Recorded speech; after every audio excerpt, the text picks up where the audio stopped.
இப்போ ஆட்டோகேட்டில் பார்க்க போகிறது டைமென்ஷன்ஸுக்கான ஸ்பேஸ்.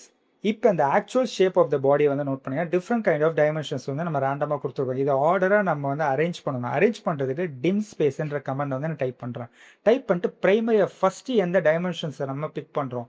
இப்போ இனிஷியலாக வந்து 45ன்ற இருக்க அந்த டைமென்ஷன்ஸை பிக் பண்ணிட்டு அதுக்கப்புறம் 1 by 1 மற்ற டைமென்ஷன்ஸ் நான் வந்து சூஸ் பண்ணுறேன்.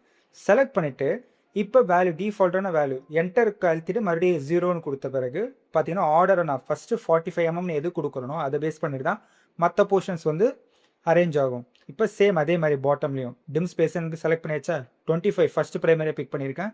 Next 1 by 1 rest of the dimensions தான் சூஸ் பண்ணிவிட்டு என்டரை வந்து கிளிக் பண்ணிக்கலாம். கிளிக் பண்ணிட்ட பிறகு 0ன்ற வேல்யூ நம்ம இனிஷியேட் பண்ணால் இந்த வேல்யூஸ்லாம் அரேஞ்ச் ஆயிரும் ஆர்டராக. பாட்டம்லேயே அரேஞ்ச் ஆச்சா. இப்போ ப்ரைமரி வந்து 25க்கு பதிலாக வேறு ஒரு நம்பர் கொடுக்கலாம். டைமென்ஷன் ஸ்பேஸ் கொடுக்குறேன். 45ன்ற அந்த வேல்யூஸ் வந்து கொடுத்துட்டு ஃபஸ்ட்டாக செலக்ட் பண்ணியிருக்கேன். இப்போ மற்ற டைமென்ஷன்ஸு 1 by 1 பிக் பண்ணிக்கலாம்.